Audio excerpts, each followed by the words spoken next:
I have one question for you, Uh-huh. and then the podcast is over. Why is Cancer a crab? What's up with that? Because they're crabby. Done. Podcast over.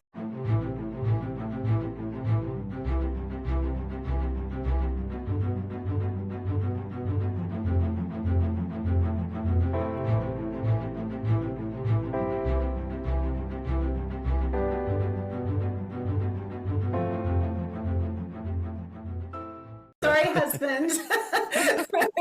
It's the truth. No, I'm kidding. Why is it a crab? Because it looks like one in the sky. The Oh, ancient okay. people, when they looked at the stars, they saw a crab. So I had a theory that just popped into my mind because one of my friends was telling me about the behaviors of cancer. And if you know anything about it, it's when there's something wrong in the body, the the immune system or the rest of the body comes in and like cocoons it, and it Ah, basically looks like a tumor, and that's why they call it cancer. But what it's doing is your body's actually, basically forming a shell like a crab around the actual disease. And what huh. do they do? If they go take a biopsy, they puncture it and then they let out all the crap that your body just finished protecting you from.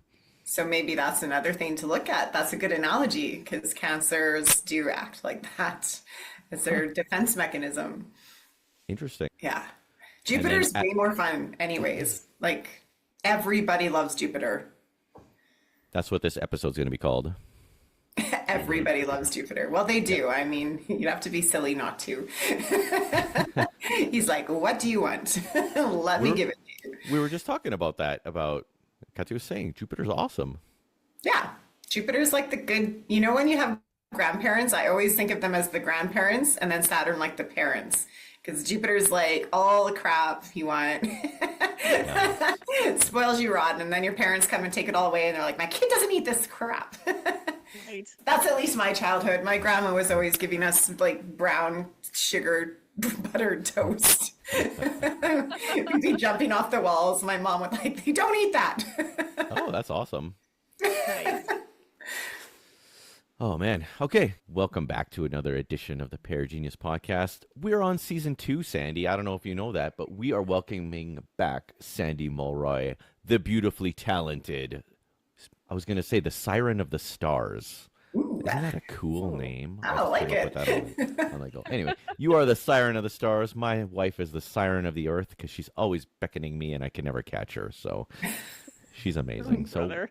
welcome to both of you back again. We are doing something very cool because we always do special editions with Sandy. So Sandy, tell us what's up because everybody loves Jupiter. Everybody loves Jupiter. I feel like this is going to be a really fun one because the last ones were like, they were like the more stern planets.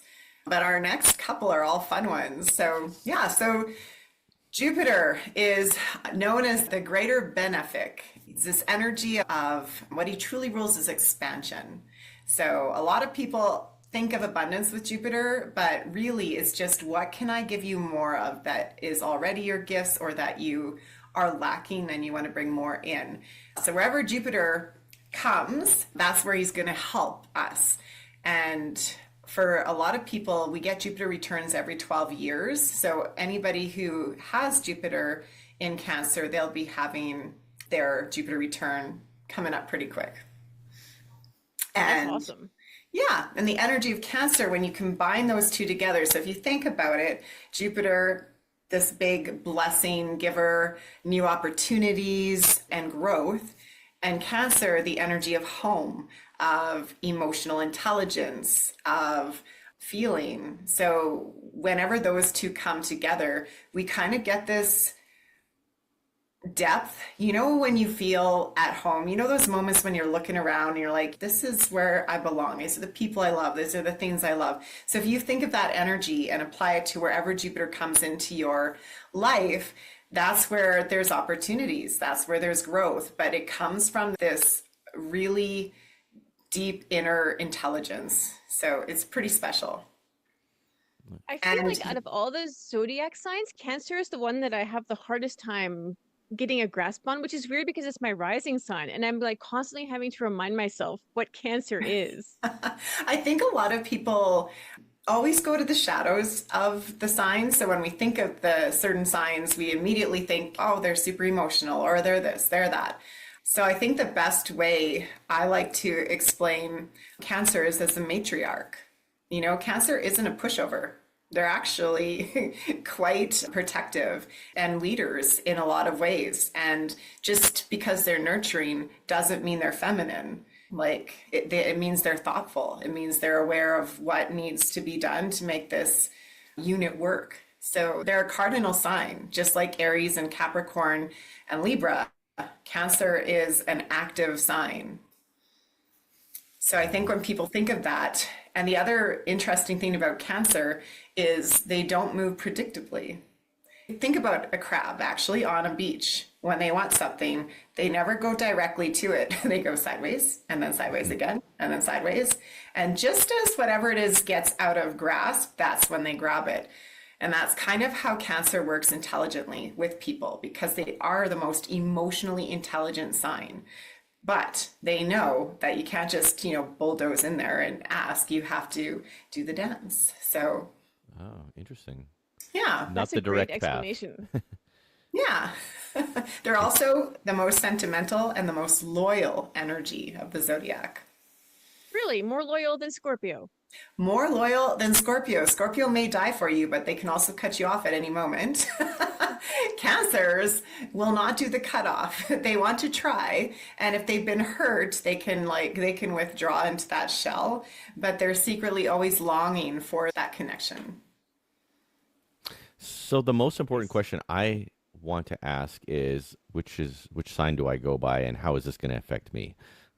Yes. So same as always, we're going to look at the rising sign of each person. And then this is going to show you where in your life it's going to affect you the most. And it's important, as I say this as a disclaimer, because everyone's born at a different place in their sign. So if you're, at the very end of your sign or the very beginning, it might change things for your rising sign. But for the most part, this will be accurate for most people. And then, of course, if they went deeper, they can. I was going to say the best way to find out is to go to Solar Power Healing or Health. Oh, my goodness. Health, yeah. I'm sorry, Sandy. SolarPowerHealth.com.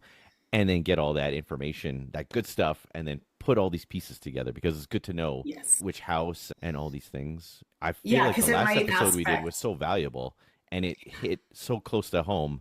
I can't wait to hear how it's all about me anyway. So that's the Leo speaking.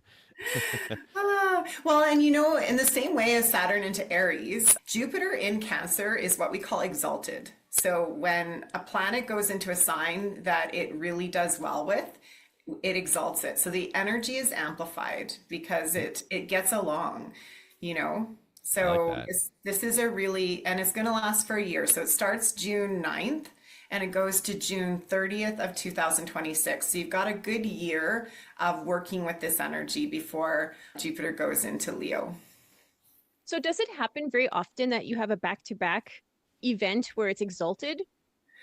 No, because it's only exalted in one sign. So it'll be a whole another 12 years before Jupiter's back in Cancer. We just had Saturn into Aries exalted, and now we have this exalted. Yes, I see what you're saying. Yeah, no, that's a good question. I am not a great mathematician. So in my head, I'm like, I guess it would continuously go because they go at the same time, but they don't though, because Saturn is 28 and a half years and Jupiter's 12. So I don't think they would match the same time again. So I think that is special. So and in two cardinal signs that it's special for us, right? There's everyone's talking about this solar flare that's supposed to happen, and it's supposed to really up level us. And I'm wondering if the energetics of these exalted events are a part of that. Absolutely. An interesting thing, when Jupiter is in the sky and it's aspected the sun or anything, all of our metabolisms raise. Yeah. Hey. Sweet. I'm going to be getting those donuts. No, I'm not going to actually lose weight. I'm just going to guilt-free eat and basically just try and maintain this thing. So right. Yeah. Why work with it? Exactly. Take advantage. No, that's awesome. That's great to hear.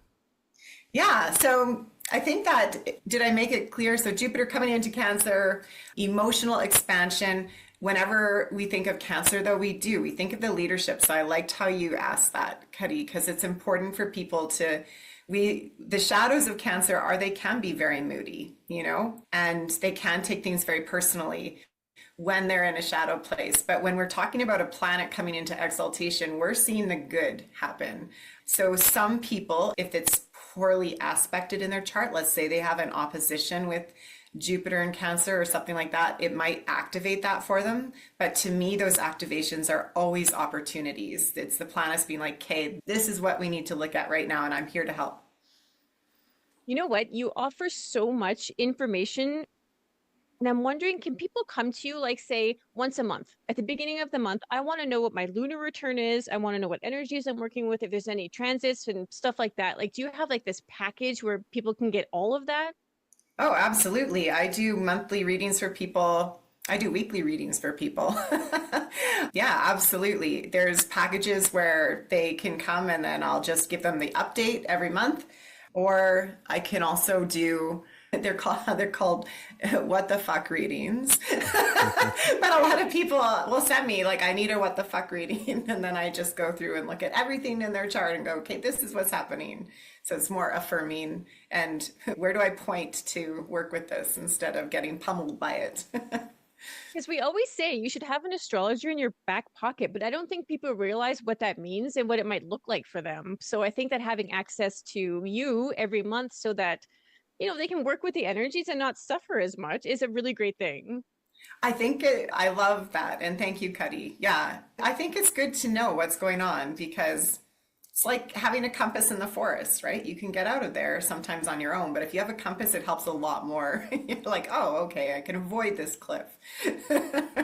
That's exactly it. And I still love the idea of Sandy going into the CEO's office and then breaking down every single minion and knowing exactly how to deal with everybody and who needs what kind of bonus. I'm telling you, that would be CEO superpowers from Sandy. Yeah. How to get the most out of your employee. Yes. Or how to get your raise from the CEO. Right. We'll work on it, Sandy. I got you. Well, yeah. I like it. Solar power health in the workplace. That's what we'll call it. Sweet. So All right, let's get into it, right? Yeah, I'm I'm already pulling up my excited about notes. all the visuals Katsy's going to make for this one because she always makes the best B-roll. She does. I love watching them. Very much so.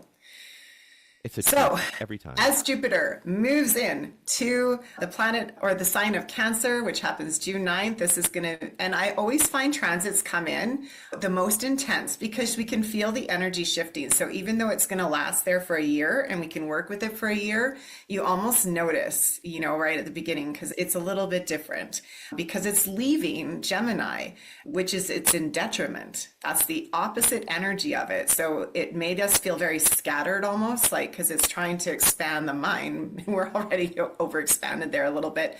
And trying to put abstract thought and logical thought together really is a struggle. So it can feel a little bit harder there. So when it moves into Cancer, there's like this deep breath of fresh air. And we can go to the places that we don't really have those opportunities to go to because in our society, we don't hold space. And that's what Cancer's strength is. Holding space. Let's be here now, compassionately.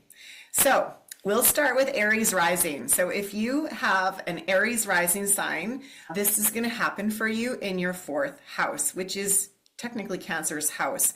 So it's going to work with we talked about that last time, the nesting, the home, your roots, your family. So this could mean a shift in living situation, deeper family bonds, or even, working at putting boundaries up with those, or a new sense of emotional security. So whenever I think of Jupiter coming into Cancer in the 4th house, I really think of, I don't know, some kind of ancestral healing, like it's not just a Zen den, it's a room where you like go and sit with your ancestors. That's my visual of what I would do with that. Like in But Mulan. also, yeah. It's like in Mulan, Yeah. exactly. Literally. If you have a Taurus rising, then this is going to take place in your third house. The third house, of course, is our communication, our immediate community, and things that we're learning. So whenever we think of this is where we're going to learn stuff, we're going to take in new skills. And I always tell people whenever there's third house transits, go on road trips. Weirdly enough, when you get in your car and you're not going that far, but you're extending like your community, it feels really good.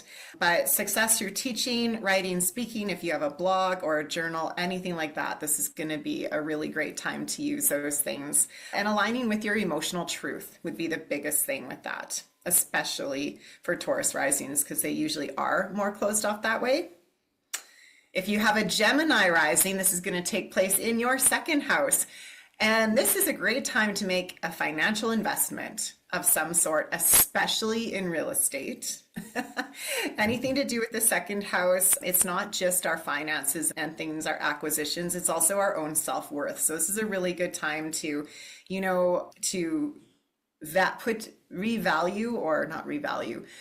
put that intrinsic value stamp on yourself, understand, work with the worth, work with where you could build that up. So invest financially, especially in real estate, not a bad thing at all.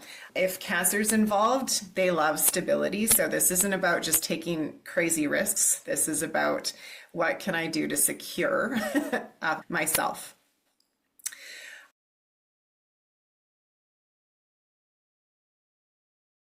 If you have a Cancer rising sign, this is going to happen in your actual first year, in your first house. So your physical body and your identity. So this is the time where nourishing your actual physical health, not eating donuts, I believe,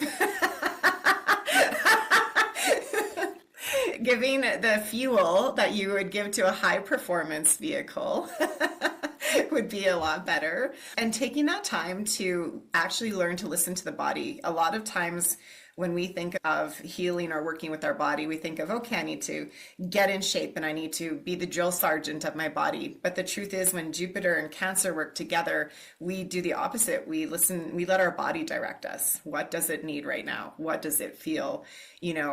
Because sometimes this is where yoga becomes a thing and somatic work becomes a thing, because we realize we've been traumatizing it. So it's getting to know your body best is how I would write that for Cancer rising. That's amazing. And I'm going to take a second because that's my rising. And as soon as you said the first part, I'm like, oh, I'm already doing that. I'm fueling and pushing and performing. And then you went and clarified. I'm like, oh, there it is. Here's my lesson. And there it is. Yes, Cancer is nurturing. Right. I have to keep remembering that. Yeah, it's hard though. We've been trained to forfeit or to tell our bodies when we eat and stuff like that. We don't let it always guide us when you have to go to bed and when you have to do this. So yeah, it's interesting. I love that. Resonated. Yes, thank you.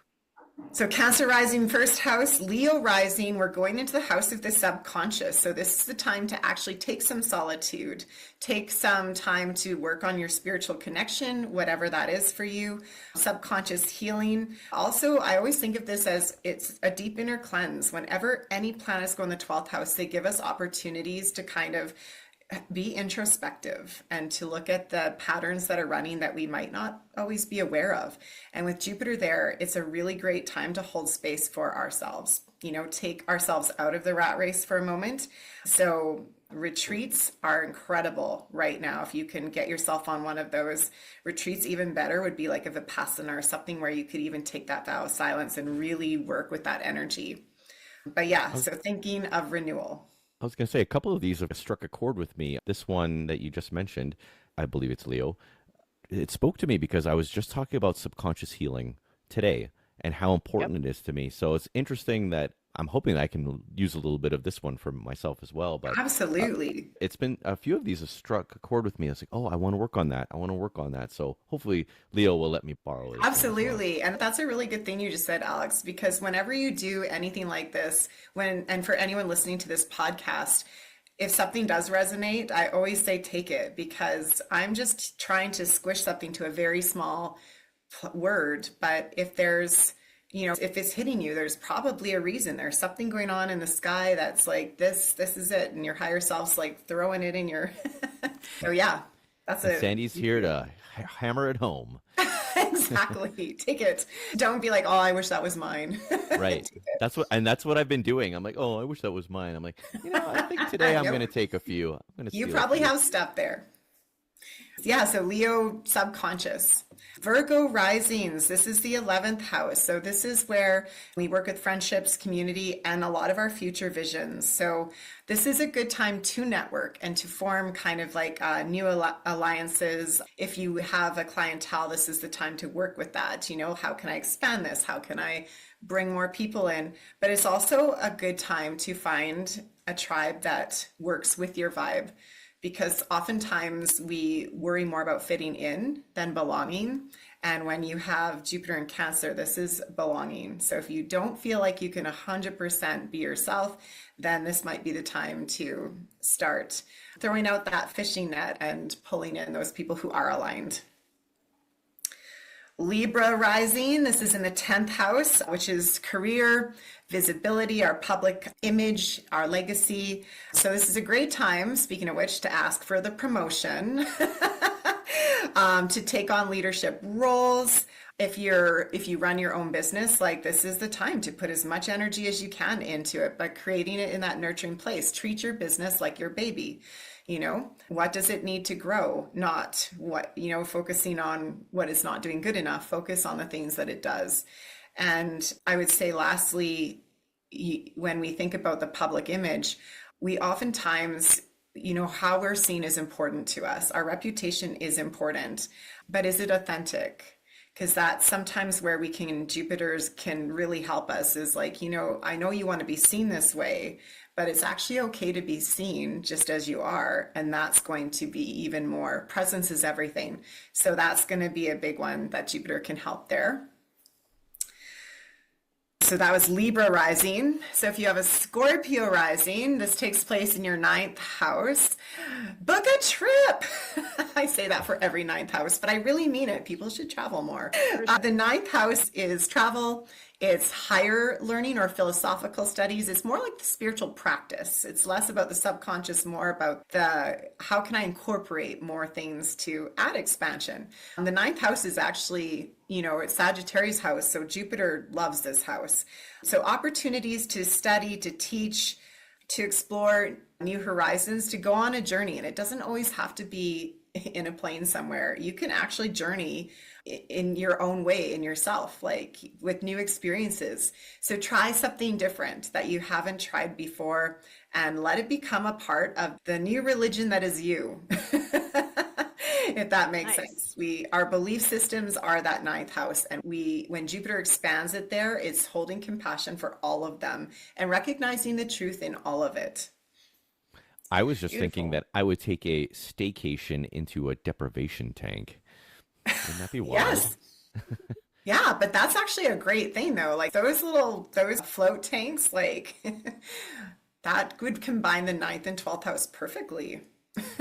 That's on my to-do list for this summer. I have to try out the water and the floating and see how that goes. I think it would be pretty amazing for me. Good luck on that. I like the open tanks, but the closed ones terrify me. And I cheat and bring in my little candles, my little battery offering one, so it's not all dark. What's the worst that could happen, right? What's the worst that could happen? The worst. Do you want me to tell you what the worst thing that can happen is? You run out of air. Oh my God. You'd be trapped in there forever and never get out. Right? That's pretty bad. That's pretty bad. I'm sorry. Obviously, some past life trauma coming through. Don't go in. I'm with you. Yeah. So Sandy's not floating with me. No. So we were at Scorpio rising, right? 9th house, yes. So Sagittarius rising, they're going to have an 8th house, which is all about transformation, intimacy, shared resources. But most of all, I call this the shadow house because this is the house where cycles begin and end. And this is the house where all the taboo subjects that nobody wants to talk about go. So, shame, guilt, fear, the occult, sex, death, they just shove it all into this house. So when we go through this house, This is usually there's like, it's a web and it feels convoluted. So going into emotional depths and seeing where your triggers lie, especially at this time, Sagittarius risings might have karmic partnerships come back into their life, but they're not there for any reason other than to end the cycle or to, whether it's good or bad. We always think of karmic people as bad people, but sometimes it's actually bringing us the healing that we've been resisting. Financial collaborations are good at this time for them. So is lots of sex. Have lots of sex. Healthy sex. Not by yourself. I disagree with that. Just so you know. Yeah, so healing through emotional depth and through partnership. So yeah, not all by yourself. Come on, Sandy. Give a dog a bone here. I'm trying. You're saying a lot of things. I have to argue. Okay, good. Makes for good content. Right? Capricorn rising. This is happening in your 7th house. So it's a great time. Is that you? Awesome. Marriage. Yeah. This is a great time to work on relationships, especially partnerships, to bring them to a deeper, intimate level. Also to look at how do you relate to others, because this is a good time where, again, holding space, learning what do I need to have held space for, because usually whatever it is what you're able to give, but that's where that can work for you. Sandy, you're totally nailing it. You're totally nailing it. What? That's my thing. I always give the space, but I feel like no one gives me the space. So this is your time. But you know what? You need to know how to tell them to hold the space for you. I don't know how. Tell me how to do that. You'll learn. It's coming.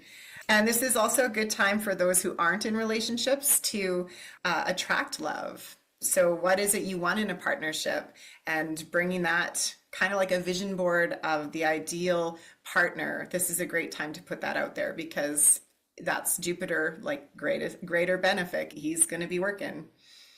Hot body, nice hair. Oh my God. I'm putting it out there for everybody. I feel like you already have that in your partner. I want more. You want more. And I'm exiting this conversation. No, I want more from your hot body. Sandy just told you to have more sex with me. Come on, woman. Aren't you listening? I don't think that was Cuddy's. Nope, that was wasn't. We're borrowing from other houses, Sandy. It's like you haven't been listening to your own podcast. Not that one. Swipe left on that one. Right. I'm going to skip the scary web of death and gloom, but we'll borrow that sex one. Yeah. Right? Aquarius rising. So they're in the 6th house, and this is the house of health, our day-to-day routine, our habits, and service to others. So this is a great time to start volunteering. It will actually fill your cup for something that means something to you, but also to take a look at your schedule and see if it's actually like supporting you or if it's draining you. So Aquarius rising, shuffle that around until you have peace in your life. And also, because Aquarius are out of the box nonconformists, this is a great time to try one of those new quantum healing things that you've always wanted to try and maybe been, on the fence about. And lastly, we have Pisces rising, and they're in the 5th house. So the 5th house is I call it the fun house of the zodiac, because it really is like having fun, following your heart. It's about being truly unique without caring about what anybody else thinks. It houses romance and essentially your hobbies, your inner child, those kind of things. So whenever we think of Pisces rising in the 5th house, we're thinking of playfulness returns. Jupiter's going to show you what it's like to actually enjoy life, because that's why we're here. We feel like there's a lot of all these things we have to learn and purpose, but the truth is we signed up to have a human experience, and we have all these beautiful senses, so we should be enjoying it. So fertile time for new love, dating at this time, any personal passion project, and literally like doing a makeover of how you would dress and act if you didn't have to worry about what anybody else thought. Fun. I love that. That's awesome. Yeah. That's a good way to end it off, right? That was the I last know. one. Yeah, that was My favorite fantastic. house. I thought that all of them were amazing. Just like we talked about it right at the beginning, that Jupiter is this our grandparents' place, and there's all sorts of fun things for all of us. But wow, I kind of want to pick and choose from a I bunch of them. I know. feel I'm very inspired by a lot of them actually. Well, an interesting thing too, Alex, is when Jupiter does come into Cancer, it moves in the next year. It's going to move continuously through, and each one of those degrees in the chart, it does carry a different energy. So if we wanted to really map it, like let's say Jupiter was a planet we're going to learn to work with abundance for, and we're just going to map Jupiter, then you could look and see like, how do I work this, maybe this month completely to embody Jupiter. And then next month it'll be a different theme. So everything that resonated, you could even pull into your own story, if that makes sense. Yeah. So you could, because you're Virgo, what's your rising? Capricorn is my rising. Capricorn. Capricorn rising. So you could still use that element, but as it moves in, it's going to start with the Aries theme for a month. So the first house for a month. So you could use each month a different theme and still be working with that energy, but still having that Capricorn. And Capricorn was can't remember, would have been the ninth house? Was it the seventh? I thought it No, was the seventh. partnership. It was marriage. Partnership, that's right. Yeah. Yeah, you're right. Okay. I Yeah. was gonna say that I feel lately like I'm a little bit on fire. Like as far as the intuition is going, I'm actually starting to listen more. And I feel like having you on and then having these conversations daily, me and Kathy have these conversations daily, and it's really sparking a lot of things that were kind of extinguished for so long and kind of put away. Like, you're kind of taught to put away a lot of your magic and just, listen to your teachers, go to school and blah, blah, blah. And I feel like Yeah. so much of the spark and the flame is getting ignited lately. So I wanted to thank you for that. Oh, well, that is beautiful and probably the best compliment ever received. You know what? As I was sitting here listening to that, it actually something sparked for your brand, Sandy, that you really are. You spark things in other people like that. You should weave that into your branding as much as you can because it's absolutely true and in resonance with who you are and the service you're providing. Oh, Cuddy, thank you. And I do. I really love that. And it is what I do. I mean, when I follow astrology, the reason I do is because everybody has a story and a magic and a gift. And, we were taught, like you said, Alex, from an early age to compare, to make sure we're above or, around the average point. Don't be too much. Don't be not enough. And because of that, it's programmed into us. And a lot of the behavior traits that we're programmed with that are great strengths, we have been taught to dumb down, and for some of us, actually for everybody, because we all have so much complexity. Yeah, so I really love that. And yeah, sparking, because it's in there. It's in there. It just needs to be Yeah. lit. Thank you, both of you. And we're trained so hard not to listen to it. And we just Yeah. kind of shut it down, and it's heartbreaking. It's a It heartbreaking is. thing. But I love the fact that I'm not scared to say something stupid.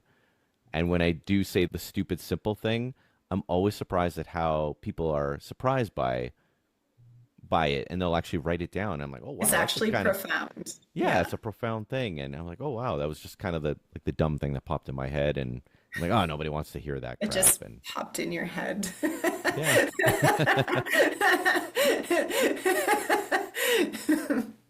like yeah, like cereal, just snap, crackle, pop, and here you go. I'm very lucky to be raised by a dad who has a strong interest in science. So from a young age, every single thing that I've gone into, whether it's been astrology, Reiki, or anything, he always has a logical explanation as how it works. Like electrons, they're half in reality, half not. They don't exist until we observe them. So he can, in weird ways, pull everything into this very logical, common sense thing. So I don't know, that just reminded me, because we think everything's magical, but it's because we were taught mind and matter are separate. But you're not. You're in the frequencies. You're there. You're channeling. For sure. And I did want to share, and this is a surprise, but me and Katya were talking about this too. I wanted to share a little bit of cool numerology with you, Sandy, Yes. because on June 9th is, okay, first of all, my birthday is August 31st, and Katya's birthday is October 26th. So keep in mind 31 and 26. On June 9th, it is the 31st year that we are together. Wow. And on June 11th, so we're talking about June 9th, obviously, with this happening. So I thought that was cool. And then right away, I was like, oh, and then on June 11th is our 26th wedding anniversary. So we have our 31 and 26 in such a small. That's a big week. Yeah. So it's really, And really Jupiter is in your seventh house of marriage. Right. So we're like, oh, wow, that's so cool. Because anytime we That see is 31 cool. and 26, those are like our Your numbers. champagne birthdays, and those are our numbers. And we love that. So, and for it to be this year and now talking about this, I'm like, oh, wow, it must be a very special thing for us. Absolutely. No coincidence. Oh, I love that. Thank you. Yes, we love June 9th. And June I- 11th. I tried so hard for our wedding anniversary to be on June 9th so that we can get married, but nobody wants to get married on a Wednesday. So we're Knowing now what we do about numbers, we should have done it anyway. Yeah, I was going to say. Well, if the intention was June 9th, but you did it on the 11th, then technically it is both days. Right? Why we not? tried. We were still weird. We got married on a Friday. Like I thought that was kind of. I thought it was fun though. We had a good party. Weddings are the best. All your friends and family come together to celebrate you. Yes, and the It's a good pledge, the oath to each other in front of everyone is a very powerful thing. Yes. Yeah, being witnessed. I do love that. Sandy, do you have anything bonus for us before we let you go? Bonus. You know what? I will give you a little taster. The next one we're doing is Uranus in Gemini.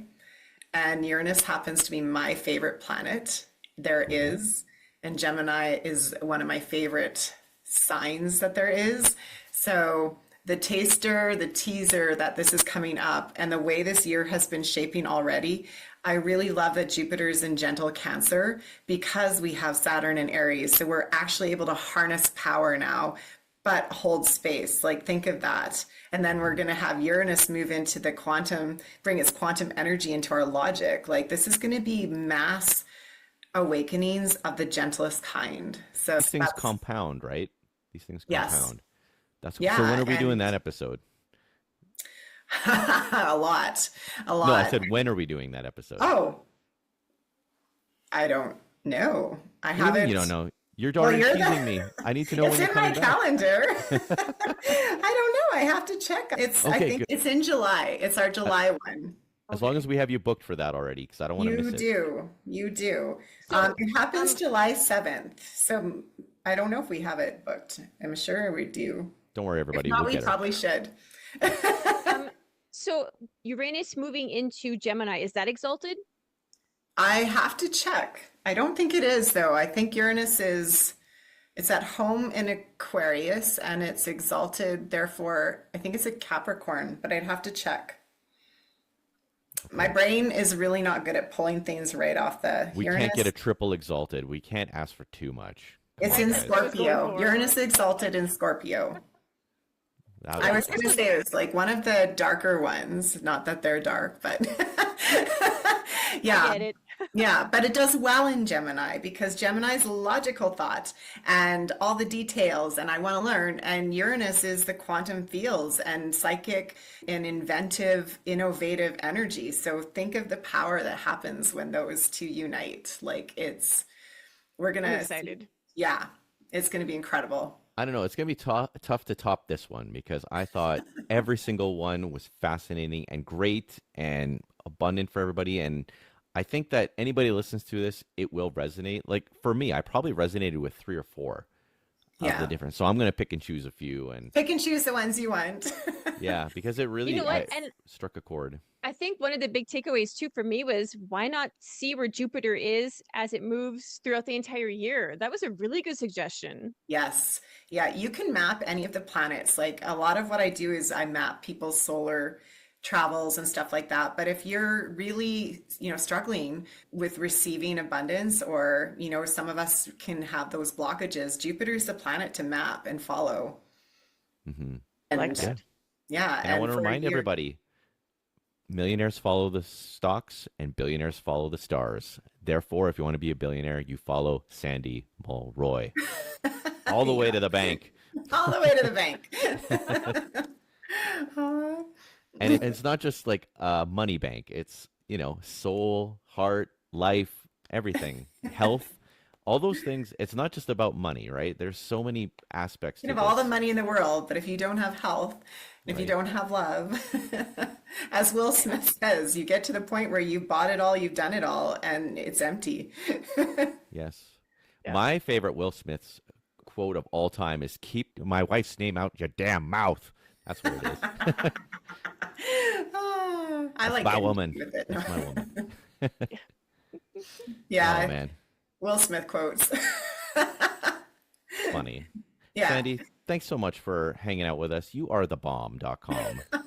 I love these. Thank you, both of you, for having me, For sure. letting me And talk astrology. I'll just remind everybody to go to solarpowerhealth.com. She will help you reach the stars. So thank you so much, Sandy. And we want to remind everybody to keep living their genius. And for Katya and myself, we're going to see you on the next episode. Take care, everybody.